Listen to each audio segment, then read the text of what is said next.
Bienvenue sur Africa 24 dans cette nouvelle édition du Non-Stop Info au sommaire de l'actualité. Nouvelle polémique autour du fichier électoral au Sénégal. Un audit mené par des experts internationaux a décelé 124 000 erreurs. Des révélations qui confortent l'opposition dans sa stratégie de boycotter l'audit du fichier électoral. En Côte d'Ivoire, 50 jeunes ex-migrants bénéficient d'une formation dans les métiers du bâtiment et de l'agriculture. Ce programme de l'Organisation internationale pour les migrations vise à faciliter leur réinsertion dans la société. Et puis retour sur la première édition de l'exposition Vente Design Kitoko de Brazzaville. Cet événement qui s'est déroulé du 11 au 24 novembre promeut la fabrication d'art artisanal environnementaux d'artistes africains. Mais tout d'abord, au Togo, les élections législatives se feront sans l'opposition. La principale coalition des 14 partis de l'opposition boycotte les élections. Elle exige notamment la recomposition du bureau de la Commission électorale nationale indépendante ainsi que la reprise de toutes les activités préparatoires aux élections. La coalition appelle à de nouvelles manifestations pour dénoncer ces irrégularités dans le processus. Les élections législatives sont prévues le 20 décembre 2018. La Cour constitutionnelle a validé les listes de 12 partis et 17 autres listes provenant des candidats indépendants. La campagne électorale doit démarrer le 4 décembre 2018. Et au Sénégal, la question du fichier électoral fait à nouveau polémique. Un comité de suivi a révélé plus de 120 000 erreurs dans ce fichier suite à un audit mené par des experts internationaux à 3 mois de l'élection présidentielle de février 2019. La question reste toujours complexe. Ange Bijou Nomignon. Le fichier électoral fait toujours l'objet de divergences entre pouvoir et opposition au Sénégal. L'audit du dit fichier mené par des experts internationaux aurait révélé 124 000 erreurs commises lors de la conception. Il faut que le pouvoir comme l'opposition s'entendent sur un timing pour pouvoir corriger ces erreurs. Parce que on peut dire que souvent c'est des erreurs qui ne sont pas du tout déterminantes pour la faisabilité de la présidentielle du 24 février 2019. Il faut surtout la confiance, parce qu'actuellement, ce qu'on note, c'est que c'est la confiance qui n'est pas établie entre les acteurs, ce qui peut être vraiment très dangereux en 2019. Parmi les erreurs décelées figure celle liée aux 7 doublons qui n'est toujours pas réglée. Il s'agit de 7 personnes non inscrites sur les listes électorales qui possèdent des cartes d'identité identiques à 7 autres personnes bien inscrites sur les listes. Il faut se consacrer surtout sur le retrait des cartes d'identité, sur le retrait des cartes d'électeurs pour que le jour du vote, qu'on ait un taux de participation acceptable. Le pouvoir aussi doit faire des compromis pour que l'opposition soit informée, pour que vraiment on ne se rende pas compte que de plus en plus il y a des zones d'ombre. En dehors des manquements, le comité de suivi a également noté des avancées comme l'absence de mineurs, de doublons biométriques, de lieux de vote et de bureaux référencés. Afin de réduire la vulnérabilité liée à son endettement, le gouvernement gambien a pris des mesures pour s'imposer une discipline fiscale et éviter les dépenses hors budget.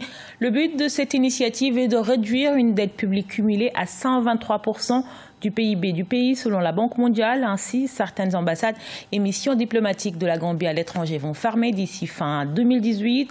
Un gel temporaire du recrutement dans la fonction publique, sauf en cas d'extrême nécessité, la restriction des voyages officiels au seul cadre approuvé par le budget et la gestion rationnelle du parc automobile de l'État. À noter qu'environ 40% de la dette intérieure de la Gambie est détenue par les banques nationales. Vers une hausse de la croissance économique du Mozambique, elle pourrait atteindre 4,7% selon le Fonds monétaire international, et cela grâce aux efforts déployés par l'État pour instaurer une paix durable. Mais pas que, le développement de nouveaux projets gaziers devrait également permettre d'attirer de nouveaux investissements étrangers. Aïssatou Lamaranabari, Ange Bijou Nomignon. Selon le Fonds monétaire international, l'économie mozambicaine pourrait enregistrer une croissance de 4,7% en 2019 contre 3,5% en 2018. S'il y a une projection en hausse de croissance, c'est certainement du fait de l'agriculture. L'agriculture représente à peu près 20% du PIB, 25% des exportations et 80% des emplois. Donc c'était une agriculture qui était collectivisée. Je pense que ce modèle qu'il faut remoderniser pour faire redémarrer l'économie mozambicaine. La récession économique entamée en 2015 a durement éprouvé l'économie du Mozambique qui affichait un taux de croissance de 7% à 3,8% en 2016. Les autorités restent optimistes. Le durcissement de la politique monétaire de la Banque centrale et l'accroissement des exportations de charbon auront permis de stabiliser la monnaie avec une baisse de l'inflation à 16% en 2017. En 2016, on a découvert que le Mozambique a connu des emprunts très importants. Et là, c'est de nature à casser la trajectoire de croissance d'un pays lorsqu'on a un endettement qui n'est pas maîtrisé et lorsque les recettes budgétaires ne sont pas en équilibre. Donc il est très important aujourd'hui que cette économie mozambicaine, qui est toujours dans un état critique malgré la croissance de 4,7 qui est annoncée, continue de maîtriser son endettement. Cependant, l'institution financière invite les autorités à maintenir un déficit budgétaire en dessous ou égal à 1,5% du produit intérieur brut. Continuer la mise en œuvre des réformes pour la gestion des finances publiques afin d'éviter une nouvelle accumulation de dettes. En 2016, le ratio dette-PIB atteignait 125%. 1566 Ivoiriens ont pu regagner leur pays grâce à l'action conjointe du gouvernement et l'Organisation internationale de la migration. Après le retour, autre obstacle se dresse devant ces ex-candidats à la migration, celui de la réintégration dans le milieu socio-professionnel. Ainsi, 50 jeunes vont bénéficier d'une formation pour un nouveau départ. Reportage de notre correspondant Olivier Conan. Vers la réinsertion des ex-migrants vers l'Europe de retour en Côte d'Ivoire par l'entrepreneuriat. 50 ex-migrants reçoivent une formation professionnelle en bâtiment et en agriculture au centre d'incubation de l'Université de l'entrepreneuriat à Zaguié. Objectif, permettre à ces jeunes de créer leur propre emploi en exerçant une activité génératrice de revenus. Au programme de cours accélérés sur la création d'une pépinière en agriculture ou la gestion d'une ferme d'élevage. Certains d'entre eux ont un niveau d'instruction faible. Donc, on n'a pas voulu utiliser la formation classique. Nous avons utilisé une formation par andragogie. Ça veut dire que basée sur les images. Et donc, nous savons aussi qu'ils ont été traumatisés. Donc, le premier cours, c'est un psychologue qui est passé.